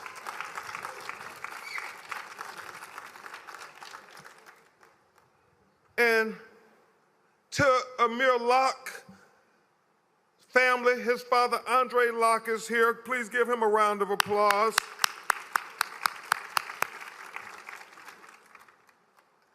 I want you to know, when you invest in this great institution, the St. Thomas University Bancroft College of Law, what you're investing in is the opportunity to be part of a spark of light, a spark that will ignite the change that will help make the law be an institution, an instrument for good, not a weapon for evil. We have to make the law matter for all of us, the least of us. If the law doesn't protect the least of us, then it doesn't protect any of us. And we together, brothers and sisters, have to make it equal justice under the law. Will Smith, who was in Miami shooting Bad Boys 4, he also spoke. I just wanted to come out and support. You know, Ben has been an absolutely spectacular friend and guide, and that's why it was important for me to be here with him today. There are very, very few people in the world with a heart like this. So it is my deepest honor and my deepest pleasure to be here to support and to show some love, and congratulations on this historic honor. A number of families that Ben Crump was representing were there today. Crump chose St. Thomas University in his College of Law because it's one of the country's most diverse law schools in the United States. Last night, President Biden gave his State of the Union address. And on Tuesday, what often happens is he has a luncheon. The president has a luncheon with various television anchors. I participated. I was invited 3 times by President Trump to these luncheons, several times by President Obama. And I inquired to the Biden administration about this year. They said, oh, yeah, they were actually having one. I said, well, where was the invitation? Considering we're the only black news and information network in the country, and we do more black news and information, live news every single day than anybody else, including the Griot, Essence, Black Enterprise, Ebony, Urban One, any other black-owned media outlet. So they told me, oh no, we're going to have black-owned media at the luncheon, but they didn't say exactly who they invited. So we got an invite today for black journalists to meet with Biden cabinet members and other senior officials Friday to discuss post-State of the Union. And so I asked them a question. I said, I'm very curious. Has President Biden had a luncheon or a meeting or a roundtable with a group of black journalists since he's been in office, with black-owned media? Has Vice President Harris? In fact, has President Biden even sat down to do a one-on-one with a black-owned media outlet? I'm still waiting for an answer, but I think the answer is no. Here's why I'm raising that issue, Robert. Because this administration, Biden, he's going to need black folks if he wants to get reelected. And I don't know how you go 2 years or 3 years and you don't sit down with black journalists as the president. The reason I criticize the White House for us getting a lack of an invite is because we deserve face time with the president. I get cabinet members, I get senior officials, but it's different when we get to question the president directly. And this White House And I'm speaking to the communications director. I'm speaking to Karine Jean-Pierre, the press secretary. I'm speaking to all of them over there. They need to understand that black journalists and black-owned media deserves the same level of respect as white mainstream media. You want to hear something very ironic? On this day in 1944, Harry S. McAlpin became the first African-American journalist to attend a White House press briefing.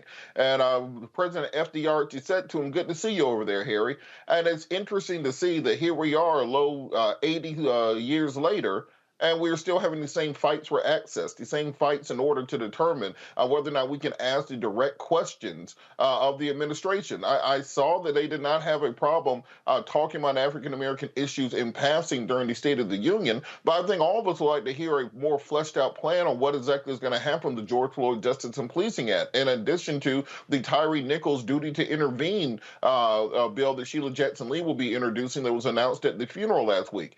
They were fine with sending the vice president there for photo ops during the funeral. They should be fine with answering hard questions, particularly when it comes to the decriminalization of marijuana, when it comes to the reduction in sentencing, when it comes to federal infrastructure plans for that $1.7 trillion and how it will affect the black community. What are they going to do about the still remaining school-to-prison pipeline that exists in America? I have a lot of questions for the White House I would love to have direct answers to. And the same way that the Ukrainian president can saunter over here and meet with the president directly, ask for billions of dollars, and then get it, there's no reason for African Americans to have to fight harder than that to get access to the president, particularly when it's going to be this time in 2024 when the president's going to be coming to South Carolina, where the first Democratic primary will be, and talking about how much he loves black folks and how much he needs us. You got to tell me now, not then. Look, Eugene, and here's the whole deal, because I know somebody's watching who's saying, well, they got the press briefing.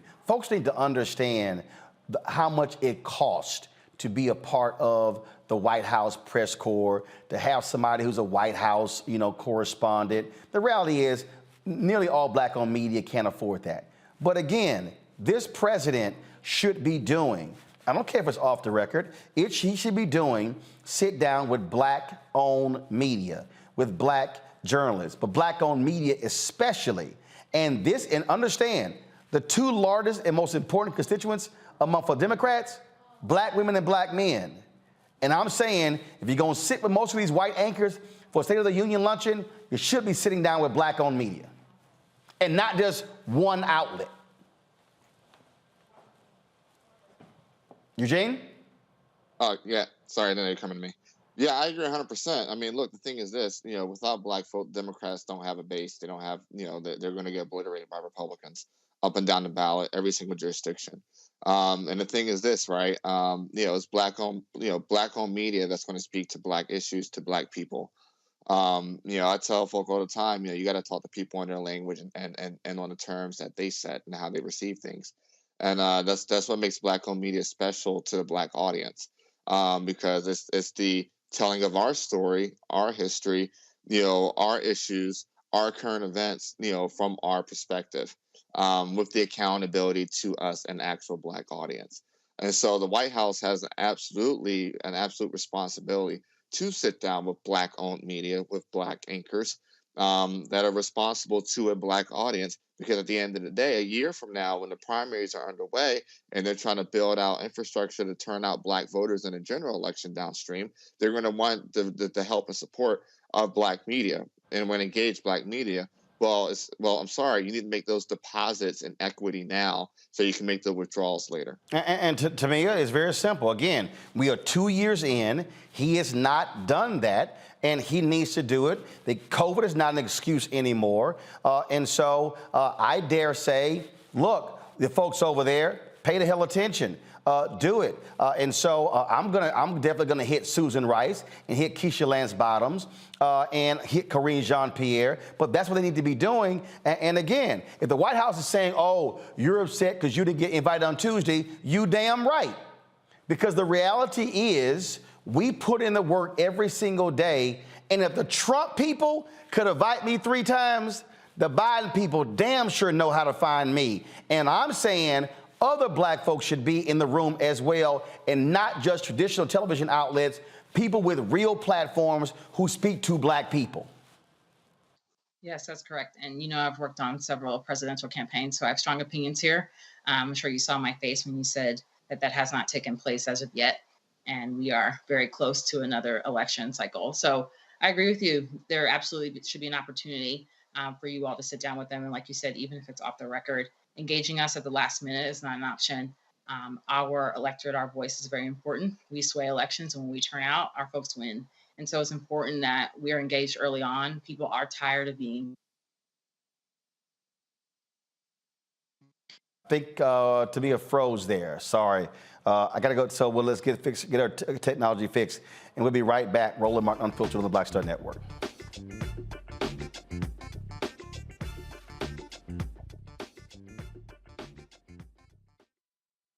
On a next, A Balanced Life with me, Dr. Jackie, a relationship that we have to have. We're often afraid of it and don't like to talk about it. That's right, we're talking about our relationship with money. And here's the thing, our relationship with money oftentimes determines whether we have it or not. The truth is you cannot change what you will not acknowledge. Balancing your relationship with your pocketbook. That's next on A Balanced Life with me, Dr. Jackie, here at Black Star Network. Black Star Network is here. Oh, no punch! I'm real revolutionary right now. Thank you for being the voice of Black America. All momentum we have now, we have to keep this going. The video looks phenomenal. See, there's a difference between Black Star Network and Black-owned media and something like CNN. You can't be Black-owned media and be scared. It's time to be smart. Bring your eyeballs home. You dig?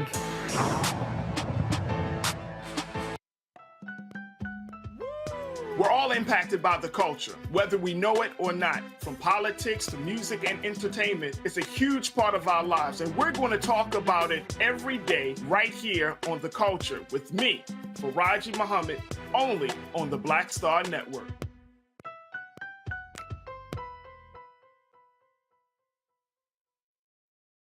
Hi, I'm BB Winans. Hi, I'm Kim Burrell. Hi, I'm Carl Payne. Hey, everybody, this is Sherry Shepherd. You're watching Roland Martin Unfiltered, and while he's doing Unfiltered, I'm practicing the wobble.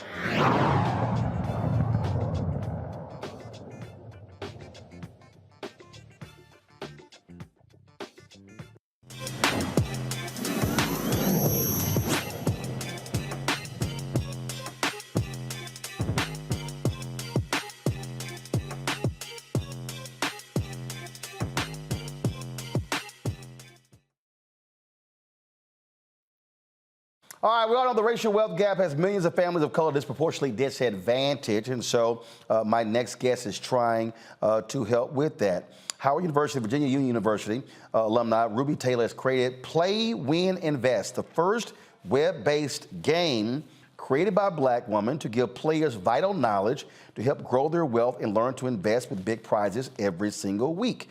Ruby joins us from Baltimore. Ruby, glad to have you on the show. So, all right, so explain this game, Ruby. What's the deal? So the game is to help us begin to talk about building generational wealth. We have to look at the long game. So what Play, Win, Invest does, we have 5 amazing rounds because my mother said so. The first round is career. What type of job will you have? After that, it is investments. Now that you have money, what are you going to do with it? After investments, it is savings. Now, after savings, it is assets. What do you own? And our last round is life events, because life happens. And we have insurance because we need to protect whatever wealth we will be gaining. So it is a discussion piece for us to begin to look at various careers and different ways for us to build generational wealth. Yeah, so what you're laying out here is trying to get people to understand that wealth is not built solely by having a job and then tucking some money away. It's then what you do with the money that you make, but also the decisions that you make.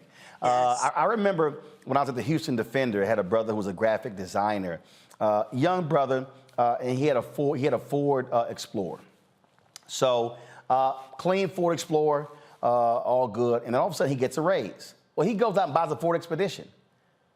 And 6 months later, he's complaining about, again, the note. And I said, wait a minute, dude, it's you and your girlfriend. Y'all the only two riding in a Ford Explorer. Why in the hell did you go out and buy you a larger SUV for no reason at all? Now you complaining because the payments are kicking your ass. That was a perfect example of how to screw yourself when you got a raise on the job. Yes, yes, because we need to begin to talk about more than just cars and clothes as well as trips. I do stutter, but I don't allow that to stop me. So, anywho, right, we need to begin to talk about how are we making our money grow. A new car, that is not making your money grow. Putting your money in, investments, bonds, that is making your money grow. I had somebody tell me, they said, man, how long you had this Navigator? I said, in November, it'll be 15 years. Now, when I bought it, I went in, they said, are we financing? Nope. They said, we leasing? Nope. I said, what are we doing? I said, we're going to negotiate. I'll be back in 15 minutes with a cashier's check. So the reality is, I ain't had a car note in 14 and a half years. Car does fine. My ego is perfectly fine. I don't give a damn what anybody thinks. And I ain't trying to drive a new car or whatever. And in fact, when we got the Sprinter for the show, about a month in, it hit me. I said, man, this is the first Mercedes I own. And I told somebody the story. I said, but see, the difference is, for me, it was a total write-off. And so for you, with your game, you're trying to get people to think differently about money and assets, so then we understand what to actually do with it. Yes, yes. In the game, we show a 1 year value and then a 30-year value, because oftentimes we are not aware. We will be making minimum like $1 million over a lifetime. And what are we doing with that money? So, the game shows what you can do with your money so that we can close the racial wealth gap and live the amazing life we so deserve. Absolutely. I see questions from our panel. Tania, you're first. Yeah, so one, I really do love this, being able to empower our people to support themselves and figure out ways to strategize with their wealth. What are some of the basic practices that we can employ in our lives to be able to get this as a regular habit? Right. First thing first, right? I don't believe in budgets. Budgets are focused on paying bills, right? So I like to focus on directing my money. Where am I going to direct my money to make my money grow for not me, but for the generations to come? And so direct your money towards your bills, but also direct your money towards making your money grow. And investments are the best way to make that happen. A lottery ticket? No. Nowadays, you can buy fractional shares. You only need $1 to basically begin vesting. No amount is too small, and no amount is too big.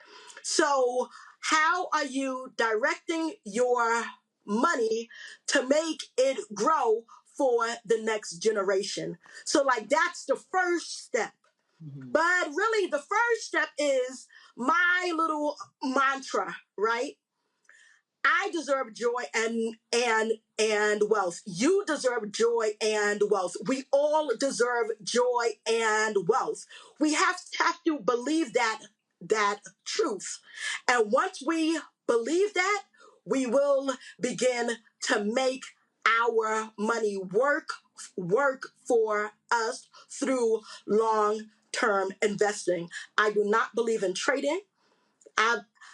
I believe in buy and hold. Don't have much time. Robert, real quick, what's your question?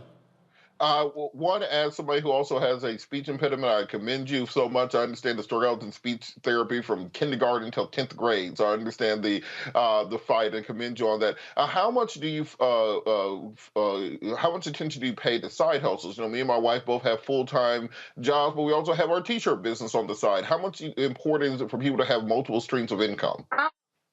Yes. Hold on, Eugene, real quick, go. You have to have multiple streams of income to be able to grow wealth. And having a business is vital because you get many tax benefits for being a legit business owner.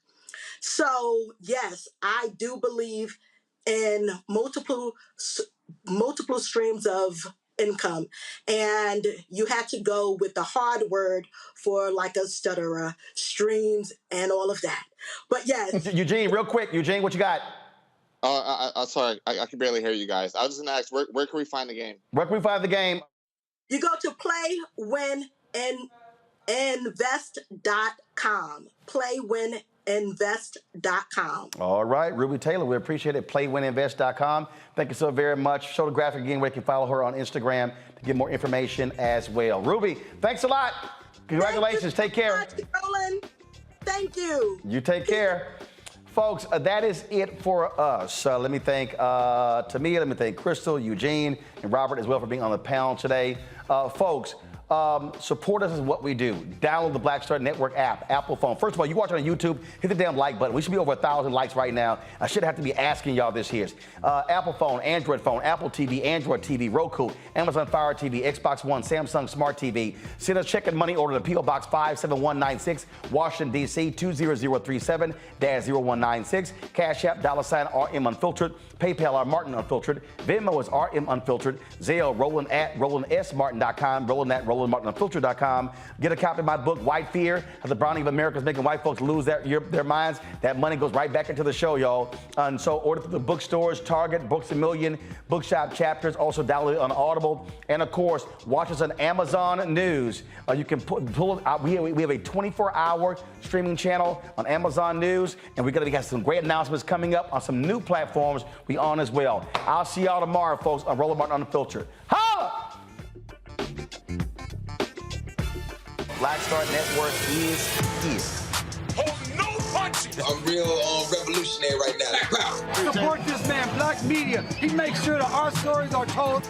Thank you for being the voice of Black America, Roland. Stay black. I love y'all. All momentum we have now, we have to keep this going. The video looks phenomenal. See, there's a difference between Black Star Network and black-owned media and something like CNN. You can't be black-owned media and be scared. It's time to be smart. Bring your eyeballs home.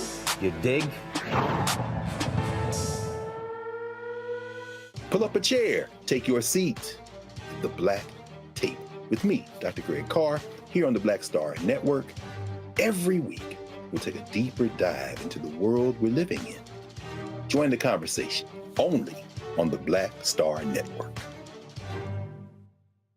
Hi, Hi, I'm Dr. Jackie Hood Martin, and I have a question for you. Ever feel as if your life is teetering and the weight and pressure of the world is consistently on your shoulders? Well, let me tell you, living a balanced life isn't easy. Join me each Tuesday on Black Star Network for A Balanced Life with Dr. Jackie.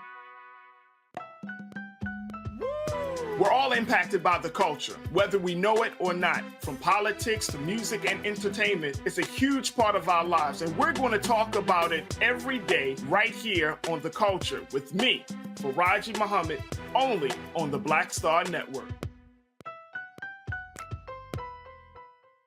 I'm Deborah Owens, America's Wealth Coach, and my new show, Get Wealthy, focuses on the things that your financial advisor and bank isn't telling you, but you absolutely need to know. So watch Get Wealthy on the Black Star Network.